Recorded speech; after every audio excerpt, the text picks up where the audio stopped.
चला आपण आता बघणार आहोत सुपरफास्ट 100. सुरुवात करूया. दिल्लीमध्ये सुनील तटकरेंनी मुख्यमंत्री देवेंद्र फडणवीसांची भेट घेतली. दोघांमध्ये तब्बल 1 तास बंद दाराआड चर्चा झाली. कोकाटेंच्या राजीनाम्याचा दबाव वाढल्यानं तटकरे आणि मुख्यमंत्री फडणवीसांच्या भेटीला महत्त्व प्राप्त झाले. इजाविजा झाला, आता तिजाची वेळ येऊ देऊ नका असं कोकाटेंना सांगितलं होतं. दरम्यान कोकाटेंबाबतचा निर्णय मुख्यमंत्र्यांसोबतच्या चर्चेनंतर घेणार असं विधान अजित पवारांनी केलं. प्रफुल्ल लोढांसोबत एकनाथ खडसेंच्या व्हायरल फोटोवरनं मंत्री गिरीश महाजनांनी खडसेंना डिवचलं. दरम्यान हिंमत असेल तर मुलाच्या मृत्यूची चौकशी करा अशी पोस्ट करत खडसेंनी पुन्हा महाजनांना आव्हान दिलंय. राष्ट्रवादीचे नेते धनंजय मुंडेंना हायकोर्टाने दिलासा दिलाय. तत्कालीन कृषी मंत्री म्हणून मुंडेंनी राबवलेली खरेदी प्रक्रिया योग्य असल्याचं हायकोर्टाचं म्हणणं आहे. दरम्यान याचिकाकर्ता तुषार पडगिलवारला 1 लाख रुपयांचा दंड ठोठावण्यात आला. राजधानी दिल्लीतील जवाहरलाल नेहरू विद्यापीठामध्ये छत्रपती शिवाजी महाराज संरक्षण आणि सामाजिक विशेष अध्यासन केंद्राचं मुख्यमंत्री देवेंद्र फडणवीसांच्या हस्ते उद्घाटन पार पडलं. याच ठिकाणी मराठी अध्यासनाचंही फडणवीसांनी उद्घाटन केलं. भाषा हे विवादाचं माध्यम असू शकत नाही, इतर भाषांचा अपमान करता कामा नये असा टोला मुख्यमंत्री देवेंद्र फडणवीसांनी ठाकरे बंधूंना लगावलाय. भाषा हे संवादाचं माध्यम आहे, मराठीसोबत इतर भाषा स्वीकारल्या पाहिजेत असं मतही मुख्यमंत्र्यांनी व्यक्त केलं. बीडमध्ये मंत्री पंकजा मुंडेंना वाढदिवसाच्या निमित्तानं कार्यकर्त्यांनी अनोखं गिफ्ट दिलंय आणि यावेळी कार्यकर्त्यांनी पंकजा मुंडेंना गाय भेट दिली आहे. पंढरपूरमध्ये उपमुख्यमंत्री एकनाथ शिंदेंनी विठ्ठल रुक्मिणी मातेचं दर्शन घेतलं. दरम्यान विठ्ठल रुक्मिणी संस्थांनी उपमुख्यमंत्री एकनाथ शिंदेंचा सत्कार केला. दरम्यान मोठ्या संख्येनं पदाधिकारी उपस्थित होते. 1985 साली पहिल्यांदा विधिमंडळात आल्याचं वक्तव्य मंत्री छगन भुजबळ यांनी केलंय, तर 41 वर्षांचा राजकीय प्रवास पूर्ण झाल्याचं ते म्हणाले. दरम्यान त्या काळात उपमुख्यमंत्रीपदाची जबाबदारी पार पाडल्याचंही ते म्हणाले. मॉर्गन स्टॅनलीच्या अहवालात राज्याच्या आर्थिक प्रगतीचं कौतुक करण्यात आले. सिंगापूरच्या तोडीची महाराष्ट्राची अर्थव्यवस्था तर देशाच्या प्रगतीत महाराष्ट्राने महत्त्वपूर्ण भूमिका बजावल्याचाही उल्लेख करण्यात आला. छत्तीसगडमधील 5 जिल्ह्यांमधल्या 66 माओवाद्यांनी आज बस्तर पोलिसांसमोर आत्मसमर्पण केलं. माओवाद्यांच्या विरोधात बस्तर पोलिसांकडून आक्रमक अभियान सुरू आणि त्या पार्श्वभूमीवर बंदूक सोडून मूळ प्रवाहात येणाऱ्या माओवाद्यांची संख्या वाढली. आत्मसमर्पण केलेल्या माओवाद्यांवर तब्बल 1,15,00,000चं बक्षीस होतं. दौंडच्या अंबिका कला केंद्रातील गोळीबार प्रकरणातल्या आरोपींना पोलीस कोठडी सुनावण्यात आली. न्यायालयाकडून आरोपींना 3 दिवसांची पोलीस कोठडी सुनावली आहे. स्वातंत्र्यवीर सावरकरांबद्दल आक्षेपार्ह वक्तव्य प्रकरणात राहुल गांधींना नाशिक न्यायालयाकडून जामीन मंजूर करण्यात आला. 15,000च्या जात मुचलक्यावर राहुल गांधींना जामीन मिळाला. सर्पमित्रांना लवकरच ओळखपत्र मिळणारे 10 लाखांचा अपघात विमा, अत्यावश्यक सेवा आणि फ्रंटलाईन वर्कर दर्जाचाही विचार केला जाणार असून याबद्दल मुख्यमंत्री फडणवीसांकडे शिफारस करणार असल्याचं महसूल मंत्री चंद्रशेखर बावनकुळे यांनी स्पष्ट केलं.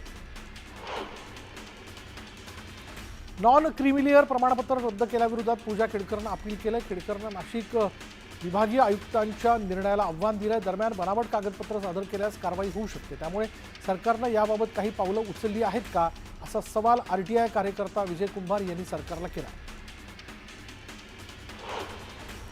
राज्यात सुरू असलेल्या मराठी हिंदी वादावर अजित पवारांनी प्रतिक्रिया दिली. हा महाराष्ट्र आहे, इथे मराठीच आधी चालणार असं दादांनी ठणकावलंय. तसंच अजितदादांनी महाराष्ट्रातील हिंदी भाषिकांना सल्लाही दिला. मराठी आणि महाराष्ट्राविरोधात गरळ ओकणारे भाजपचे खासदार निशिकांत दुबे यांना महिला खासदारांनी धडा शिकवला. संसद भवनच्या लॉबीत दुबेंना घेराव घालत खासदारांनी जाब विचारला. पालघरमध्ये मुंबई अहमदाबाद राष्ट्रीय महामार्गावर हॉटेल चालकांनी गुजराती भाषेत पाट्या लावलेल्या आहेत आणि यावेळी अनेक पाट्यांवर मनसे कार्यकर्त्यांनी काळा कपडा टाकला.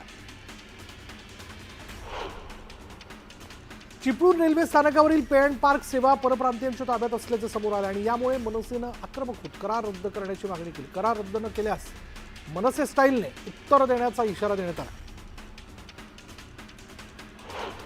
छावा संघटनेचे नेते विजयकुमार घाटगे पाटील तुळजापूरहून मुंबईच्या दिशेने रवाना झाले।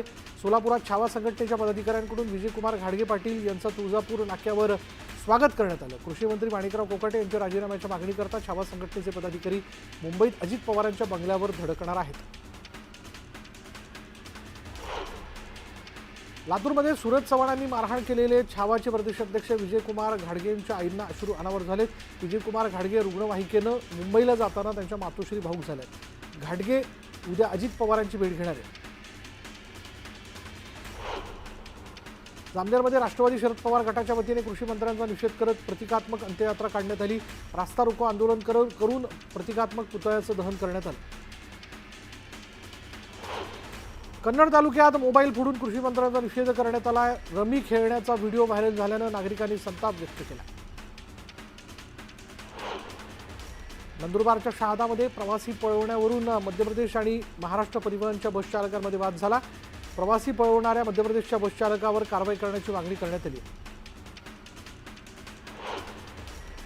बीड जिल्ह्यातील वडवणी तालुक्यातील कोठारबन शाळेची दयनीय अवस्था झाली आहे। भिंतीला तडे गेल्यानं जीव मुठीत घेऊन विद्यार्थी शिक्षण घेतात। याबद्दल अनेक वेळा प्रशासन स्तरावर तक्रार करूनही प्रशासन दुर्लक्ष करत असल्याचा आरोप शिक्षक आणि पालकांनी केला। सोशल मीडियावर धुमाकूळ घालणाऱ्या हॉटेल भाग्यश्रीचे मालक नागेश मडके यांचं अपहरण करण्यात आलं। 4 जणांनी त्यांना चालत्या गाडीत बेदम मारहाण करून हॉटेलपासून दूर 5 किलोमीटर अंतरावर फेकून दिल्याचा प्रकार समोर आला। तर या हल्ल्यात नागेश मडके गंभीर जखमी झालेत। पोलिसांकडून या प्रकरणाची चौकशी सुरू आहे। नांदेड बस स्थानकात मुजुरी करणाऱ्या शौचालय चालकाला मराठीच्या मुद्द्यावरनं मनसैनिकांनी चोप दिला होता आणि यानंतर आता उत्तर भारतीय व्यापारी एकवटले असून त्यांनी वजीराबाद पोलीस ठाणं गाठलं आणि मारहाण करणाऱ्यांवर कठोर कारवाईची मागणी करण्यात आली आहे। नांदेडच्या एसटी आगारातील शौचालय चालकाला मनसेच्या कार्यकर्त्यांनी मारहाण केली आणि या प्रकरणात पोलिसांनी मनसेच्या 5 कार्यकर्त्यांना अटक केली।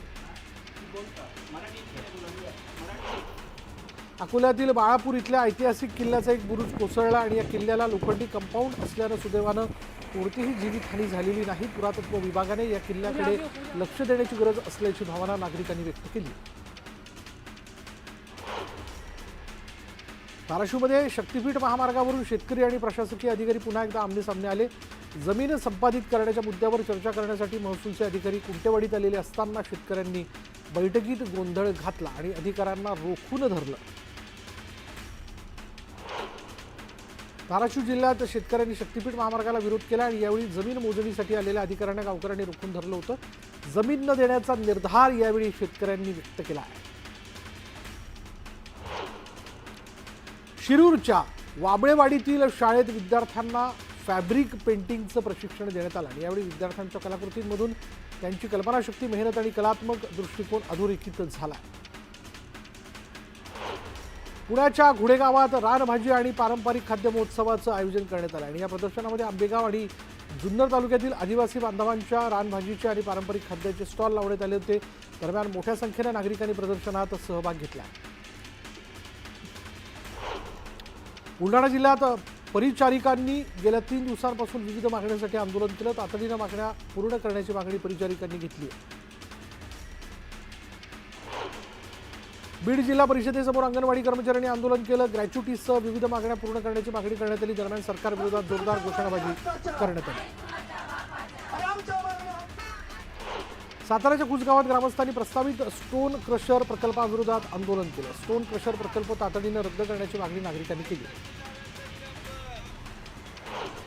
सौर कृषी पंप योजनेअंतर्गत पात्र असूनही वेळेत लाभ न मिळाल्यानं बुलढाण्याच्या मेहकर तालुक्यातील बोसा इथल्या शेतकरी विष्णू जयराम चंदनसे यांनी पुन्हा एकदा प्रशासनाविरोधात तीव्र आंदोलन छेडलं। ज्यांनी शहरातील जुन्या महसूल कार्यालयाजवळील टॉवरवर चढून रोष व्यक्त केला।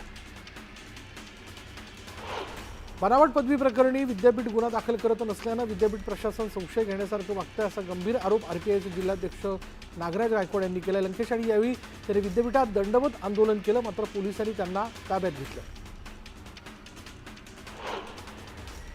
मराठी आणि अमराठीचा वाद नवी मुंबईत महाविद्यालयापर्यंत पोहोचला। भाषेच्या वादातून एका 20 वर्षीय विद्यार्थ्याला हॉकी स्टिकने गंभीर मारहाण करण्यात आली होती। दरम्यान मारहाण करणाऱ्यावर शैक्षणिक नुकसान होणार नाही अशी कारवाई करण्याची मागणी मनसेने केली। विनयभंग केलेल्या पीडित तरुणीच्या घरासमोर ढोल वाजवणं तरुणाला महागात पडलंय. विनयभंग प्रकरणात जामिनानंतर तरुणाने हे कृत्य केलं. व्हिडिओ व्हायरल झाल्यानंतर पोलिसांनी तरुणाला पुन्हा अटक केली. छत्रपती संभाजीनगरमध्ये विविध मागण्यांसाठी माजी आमदार बच्चू कडूंनी आंदोलन केलं. यावेळी पोलिसांनी बच्चू कडूंना ताब्यात घेतलं. दरम्यान बच्चू कडूंकडून पोलीस वाहनातून जोरदार घोषणा त्यांच्या कार्यकर्त्यांनी दिल्या. धाराशिवमध्ये प्रहारच्या कार्यकर्त्यांनी रास्ता रोको आंदोलन केलं. शेतकऱ्यांना कर्जमाफी आणि दिव्यांगांना 6,000 रुपये अनुदान देण्याची मागणी करण्यात आली. आंदोलनामुळे वाहतुकीवर परिणाम झाला होता.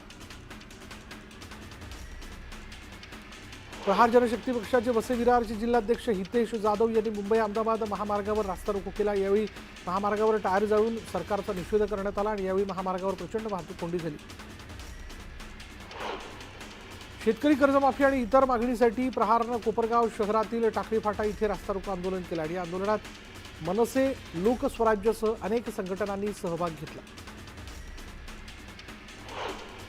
कर्जमाफीच्या प्रमुख मागणीसह अन्य विविध मागण्यांकरता गोंदियातील तिरोडा तुमसर महामार्गावर प्रहार कार्यकर्त्यांनी रास्ता रोको आंदोलन केलं आणि या आंदोलनानंतर काही काळ वाहतूकही विस्कळीत झाली होती. अहिल्यानगरच्या राहता शहरात शेतकरी कर्जमाफीसाठी प्रहारसह महाविकास आघाडीने आंदोलन केलं. रस्त्यावर पत्ते खेळत कृषी मंत्री माणिकराव कोकाटेंचा निषेध करण्यात आला. परभणी वसमत महामार्गावर प्रहारने चक्काजाम आंदोलन केलं. आंदोलनात प्रहार जनशक्तीसह विविध पक्ष आणि सामाजिक संघटना एकत्र आल्या. सांगली जिल्ह्यातील कंत्राटदार हर्षल पाटीलच्या आत्महत्येनंतर पुण्यातील कंत्राटदार संघटना आक्रमक झाल्या आणि या घटनेविरोधात आंदोलन करत कंत्राटदार संघटनांनी घोषणाबाजी केली.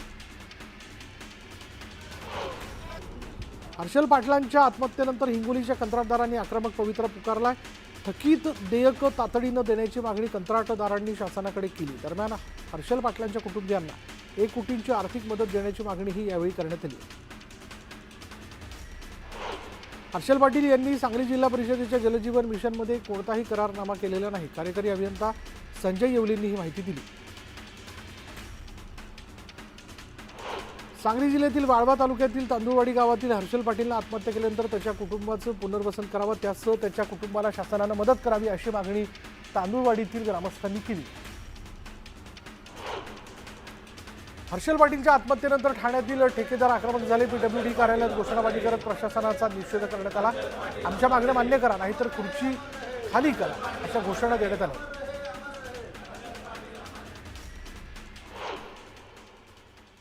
यानंतर बघूयात राज्यात सध्या मराठी आणि अमराठी वाद पेटलेला असतानाच मुंबई अहमदाबाद राष्ट्रीय महामार्ग लगतच्या हॉटेल चालकांकडून सर्रासपणे गुजराती पाट्यांचा वापर सुरू असल्याची धक्कादायक बाब समोर आली आहे. महाराष्ट्र आणि गुजरात या 2 राज्यांना जोडणारा हा प्रमुख महामार्ग असल्यानं गुजराती वाहन चालक आणि प्रवाशांना आकर्षित करण्यासाठी गुजराती पाट्यांचा वापर केला जात असला तरी या पाट्यांमुळे रात्रीच्या सुमारास येणाऱ्या अनेक प्रवाशांना आपण गुजरातमध्येच असल्याचा भास होत असून या विरोधात आता मनसे देखील मैदानात उतरली आहे.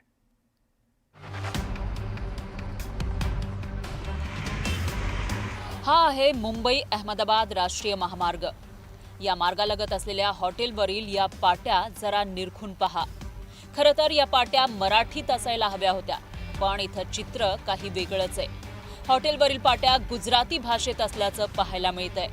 मुंबईच्या वेशीवर असलेल्या दहिसर पासून ते अगदी महाराष्ट्राची सीमा असलेल्या अछाडपर्यंत 120 किलोमीटरच्या मार्गात हजारो लहान मोठे हॉटेल्स आहेत. पण यापैकी बहुतांश हॉटेल चालकांकडून गुजराती पाट्यांचा सर्रासपणे वापर केला जातोय. आपण बघू शकतो की मी सध्या मुंबई अहमदाबाद राष्ट्रीय महामार्गावर आहे. पालघर मधील जे डहाणू परिसरातील आंबोली हा परिसर आहे, या ठिकाणी मी आहे आणि या ठिकाणापासूनच मोठ्या प्रमाणावर जे हॉटेल व्यावसायिकांनी आपल्या हॉटेल्सचे बोर्ड लावलेले आहेत, ते संपूर्ण बोर्ड जे आहेत ते गुजरातीमध्ये पाहायला मिळतात. गुजराती पाट्यांचा मुद्दा समोर आल्यानंतर मनसे आक्रमक झालीय. पालघरच्या मनोरमधील कैलास सरोवर या फूड हबवरील गुजराती पाटीची मनसैनिकांनी तोडफोड केली. मनसेचा आक्रमक पवित्रा पाहून आता हॉटेल चालकांनी गुजराती पाट्या झाकण्यास सुरुवात केली आहे. तुम्हाला उद्यापर्यंत त्यात बदल झालेला दिसेल. आमचे महाराष्ट्र नवनिर्माण सेनेचे पदाधिकारी त्यात उद्यापर्यंत तुम्हाला बदल केलेला दिसेल.